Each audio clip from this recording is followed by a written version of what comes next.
What is the most important thing in the world? What is your most prized possession? The answer is it's most likely the gift of time.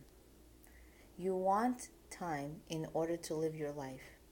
Now, the quality of your life is all up to the person. I want to share with you three different ways people view time. And you can put yourself in the category in the way you view time and how you live your life.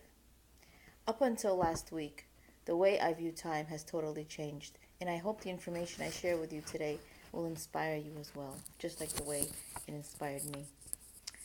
The first type of person views time in order to kill time. Oh, how was your day today? You ask them. Oh, my day went well. I did nothing. I did not. I watched a movie or whatever that they did. I flopped on the couch. I did nothing. I had no stresses, no worries. I did nothing. I was on the beach. Um, Killing time, wasting time, or using time just to kill time. This is the first type of way to view time. The second type of way to view time is to be extremely organized. This person views time as so important that every minute of the day is on a schedule. Every minute of the day is prepared and planned for. Now, this may be an admirable trait, an admirable way to view time. The third type of way to view time is in order to squeeze out of every moment of time. What do I mean? If a person values time, every single minute is important. Not when I actually am in the process of accomplishing my goal. The way I view people, the way I view experiences, incidences in my life. Every moment is important.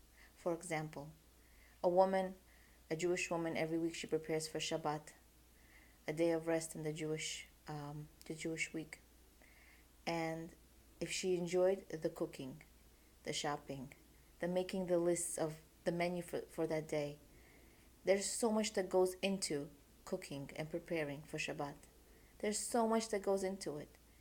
However, all of the parts that she did are valuable only if she taps into it. The value of time is so precious. Every second of it matters. The way I look at people, I smile to them good morning. I don't look at my phone. I'm actually paying attention to the trees when I'm walking. I'm actually paying attention to my children when they're talking. I'm actually paying attention to the world around me, and I'm giving it all I got. Up until last week, I was number 2. Well, I was planning and preparing and squeezing the most out of my day by trying to plan and prepare because I'm giving time and I'm valuing it. However, everything is important. Everything is valuable, and I need to value and treasure every second of the day. If you live life as number 3, you will value every moment, you will value every minute, and you will live your life differently. How can we do this? Our very, very noble forefather, Avraham Avinu, taught us. Our sages teach us that he lived every moment of his life, every moment, every minute, every day to the fullest. Now you can imagine that he died at an old age. And how is it possible that you are living every moment of your life to the fullest? Now, we know that Avraham Avinu really passionately loved to do kindness for others. He loved to teach people about God, to bring them closer to God, to teach them about the many mitzvot, the many good deeds. However, there's a lot that goes into it. I can imagine when they were hosting hundreds of guests, him and his wife Sarah Imeno, there's shopping to be done. There's preparation to be done. There's a lot of schmoozing going on. And the schmoozing is connecting to the person. You can't possibly change a person if you don't connect to them. I know this as an educator. I know this as a mother, as a wife.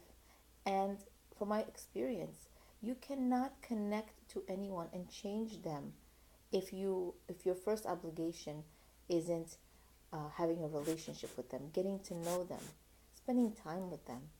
And it only becomes stronger the more you do it.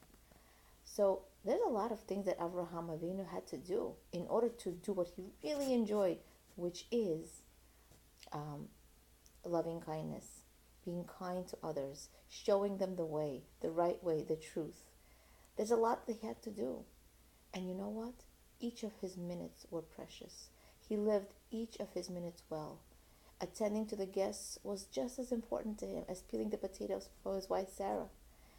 Learning Gemara, learning the Torah was just as important as the way he greeted someone. Now, these things may look simple. Okay, so I didn't greet someone. But it actually can make someone's day. I want to tell you my two stories that happened to me this week. And it really inspired me. It was with two non-Jewish people who really inspired me. I was at a cafe, and there was a young mommy with her son, and she was spending time with him and trying to connect with him. And I sat next to her. There really wasn't any other place to sit. This is where Hashem wanted me to sit.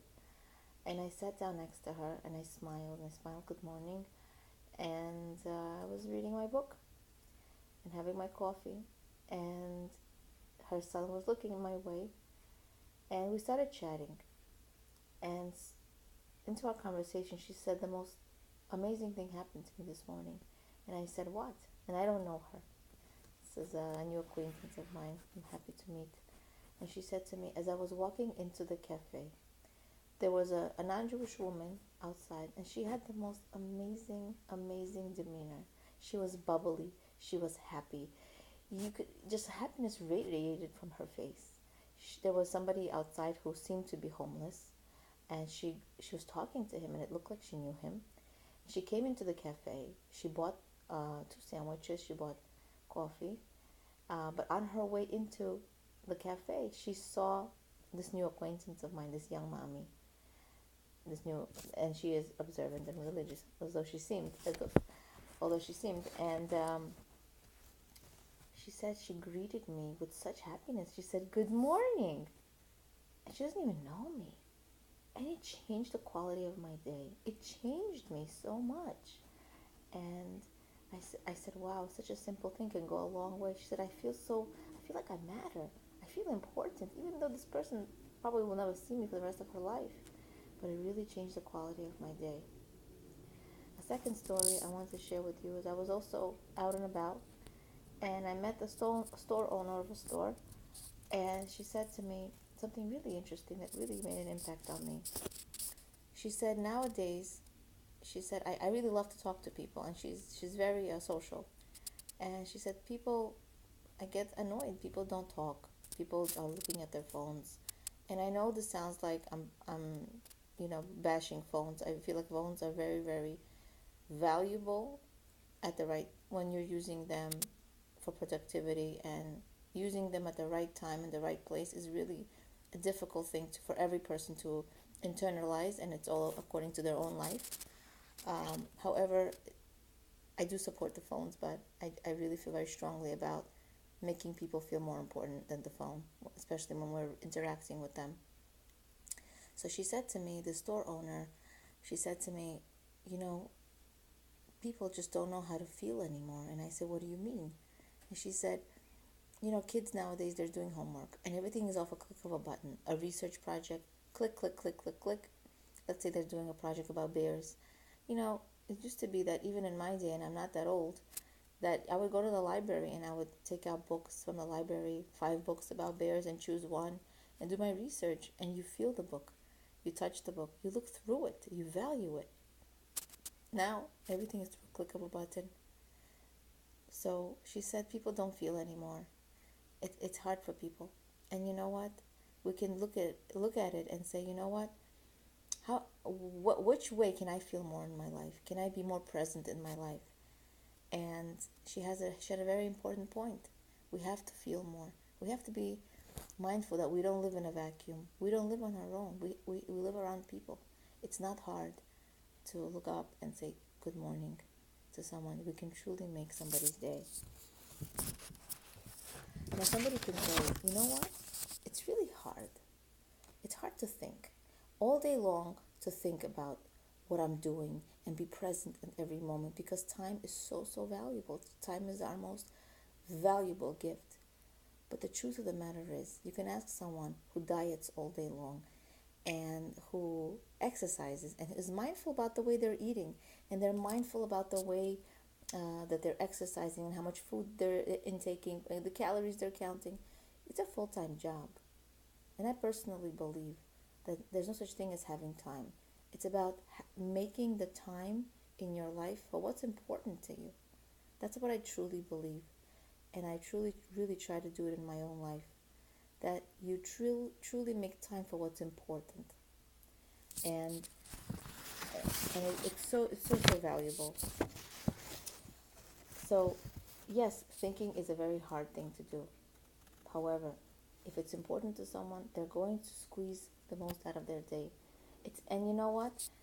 The exercising is not a guarantee of the weight loss. It's not a guarantee of the person's being healthy. It's not a guarantee of the person living till 120 years.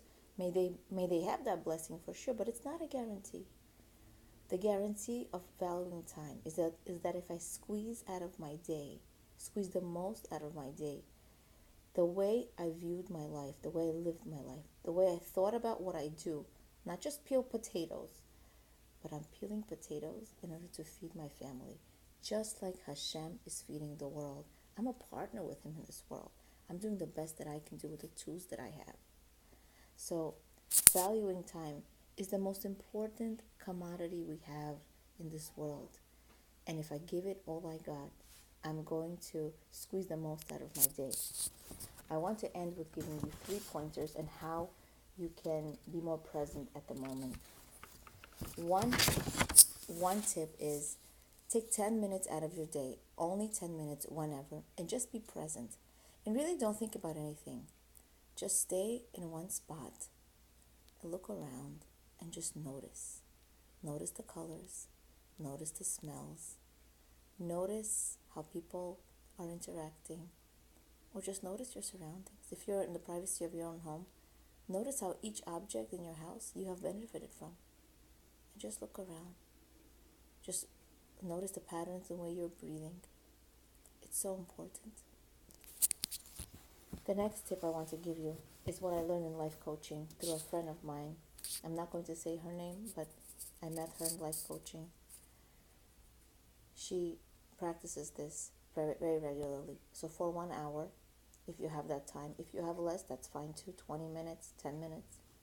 So you have 5 senses, and each of the sense gets a certain amount of time, and you focus on that sense. So you're taking a walk for that certain amount of time. Let's say it's 25 minutes. So for 5 minutes, you're really noticing what the world looks like, and you're walking. The next 5 minutes, you're focusing on what the world sounds like. The next 5 minutes, you're focusing on how the world smells like. And if you want to be mindful about what you're eating, take a raisin, just as simple as something small, and you'll be amazed at how the sensations explode in your mouth. What it does, just a simple raisin, which really isn't so simple. It's beautiful. So each of your 5 senses deserve a time in order to be acknowledged and valued. And my third tip is, when kids come home, when your husband comes home, when your mom or father comes home, whoever you live with, to just look at them when they talk, to give them your undivided attention.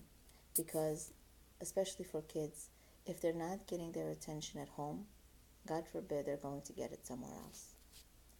May we have the merit to be present and live in the moment, to value time, to squeeze the most out of our day, because it is in our DNA through Avraham Avinu.